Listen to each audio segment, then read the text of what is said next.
मोदी साहब सिरे नहीं ले रहे हैं, सिरे ले रहे हैं देश के वैज्ञानिक।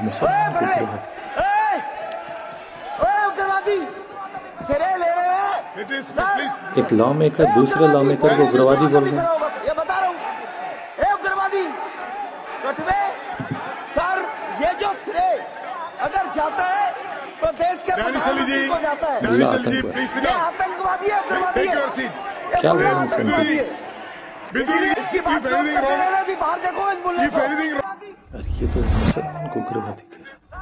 अस्सलाम वालेकुम, good morning one and all. Advocate Sadiq Shaikh YouTube channel में आप तमाम का तहे दिल से इस्तकबाल है। आप तमाम ने देखा है और जानते हैं किस तरह से रमेश बिदूरी जो बीजेपी का एमपी है, उसने floor of the house Lok Sabha में अपने मुस्लिम एमपी दानिश अली कनवर को किस तरह से धमकी दी, चेतावनी दी और उनको बुरा भला कहा कि वो मुल्ला है, वो आतंकवादी है, वो टेररिस्ट है और उसको फ्लोर से उखाड़ फेंकेगा, निकाल फेंकेगा। तो एक लॉ मेकर दूसरे लॉ मेकर को इस जहनियत से, इस अंदाज से जब मुखातिब होता है तो आप सोचिए कि किस तरह से जहर घोल रहे हैं ये लोग बाहर जो हाउस के समाज में।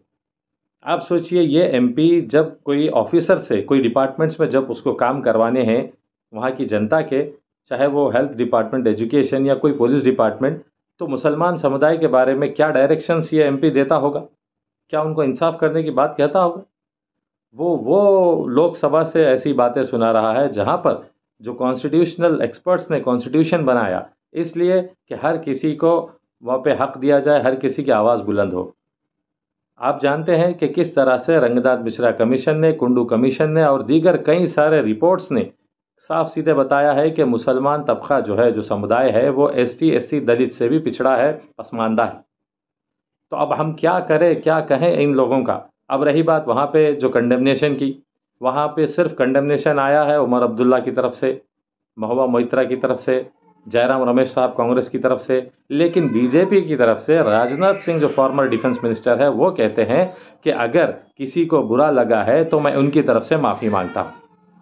क्या ताज्जुब की बात है ये। और ओम बिरला साहब स्पीकर कहते हैं कि दोबारा अगर बिदूरी रमेश रिपीट करेंगे तो उन पे ऐसा एक्शन लिया जाएगा, सीरियस एक्शन।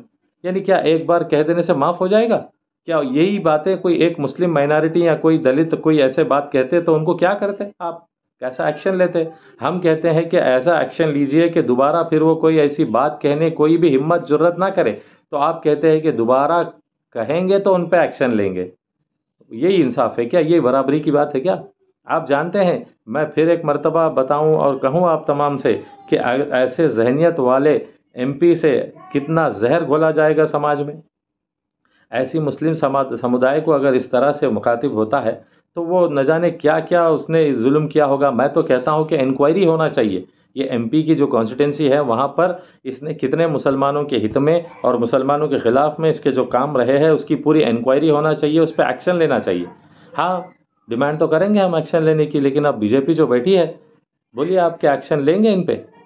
आप जानते हैं कि किस तरह से गांधी को मारने वालों को भी पूजाएँ किए गए, अच्छा वाह कही गई, और किस तरह से और दूसरे लोगों को मुसलमानों के कत्ल करने पर लाके उनको बड़ा सा स्वागत किया गया। तो इसलिए हम कह रहे हैं कि 2024 में सोच समझ के अपने वोट का हक़ का इस्तेमाल करना ज़रूरी है, वरना ये जो लोग हैं इसी तरह से हमारे मुसलमानों पे, माइनॉरिटी तबके पे, दलित जो समाज है उन तमाम पे ये लोग जहर उगलते आएंगे। हम भूले ही नहीं किस तरह से हमारे हिंदुस्तान के जो वाक़यात गुजरे हैं मणिपुर वगैरह में। आप सोचिए, ये उखाड़ फेंकने की बात भी कहता है। एक एमपी है जो वो जो जिनके साथ बैठता है कानून बनाने, वैसा एमपी ऐसे अल्फाज का दोहराता है। अब वही बात हो गई, टीएमसी के महुआ मोइत्रा ने अच्छा कंडेमनेशन किया ट्विटर पे, उसके बाद असद ओवैसी साहब ने, जयराम रमेश साहब ने, उमर अब्दुल्ला ने और दीगर लोगों ने कहा है। लेकिन हम जा रहे हैं किधर? 2014 के बाद जो आप यकीन मानिए आपको कहेंगे ये फसाद एक नहीं हुआ है, लेकिन जो फसाद मुसलमान और माइनॉरिटी और दलित के ख़िलाफ़ जो हुआ है उसकी मैं तो बताऊंगा कि आसमान तक पहुंच जाएगी उसकी फहरिस्त। कत्ल आम, जुल्म, उनका हक़ छीनना, ये तमाम चीज़ें हो रही है। तो उसके लिए मैं गुजारिश और अपील करता हूं, आने वाले जो नए वोटर्स है 2024 के और जो यूथ है, खुसूसन जो ये माइनॉरिटी समाज के लोग भी है और जो सेक्युलर और डेमोक्रेटिक सोच रखने वाले भाई भी है, उनको भी चाहिए कि सोचे, ऐसे एमपीज़ को कभी पार्लियामेंट ना भेजे, ऐसे ज़हनियत वालों को कभी लोकसभा राज्यसभा या कोई कानून बनाने वाले घर में ना भेजे इनको, इसलिए कि ये जहर इनके दिलों में दिमागों में घर कर बैठा है और दूसरों के दिलों में भी ये लोग जहर घोलेंगे। मैं उम्मीद करता हूं कि आगे चल के हमारे लोग ऐसे एमपीज़ को और ऐसे पार्टीज़ को भी इनकरेज ना करें जो जहर घोलती हैं। हाँ, इनके दिलो दिमाग में होंगे, लेकिन फ्लोर ऑफ द हाउस में ये लोग कहते हैं, ये लोग उचकाते हैं, ये लोग ही जहर घोलते हैं।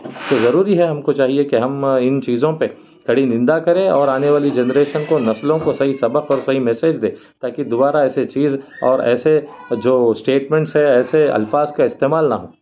और मैं उम्मीद करता हूँ कि ये जो अपने जितने भी social media micro blogging websites पे है, वो लोग ज़रूर कंडेम करेंगे और निंदा नहीं करेंगे। हमारी खामोशी ही हमारी मौत है।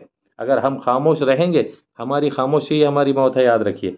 हमको बराबर एहतजाज करना है, कंडेमनेशन करना है। नहीं करेंगे तो इनकी आदत बन जाएगी और जैसा कहते हैं कि झूठ कहते कहते सच में बदल जाता है, कि अच्छी जो समुदाय है, जो मेहनत मजदूरी करके आज भी उनके हालात इतने अंडर डेवलप्ड है, अंडर प्रिविलेज्ड है, ये सब जानते हैं।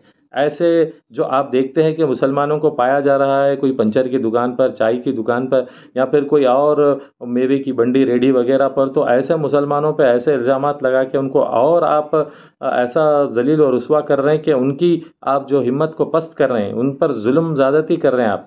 तो उसके लिए ऐसे दिमाग और जहनीत वाले एमपीज़ और पार्टीज़ वगैरह को 2024 में सही सोच के हमको सही फैसला लेना है, नहीं तो आगे चल के वक्त और हालात बहुत बुरा होने वाले हैं।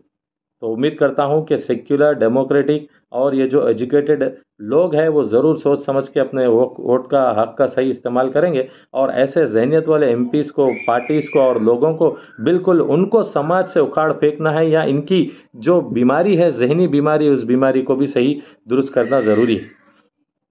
मैं आपका भाई एडवोकेट सादिक शेख।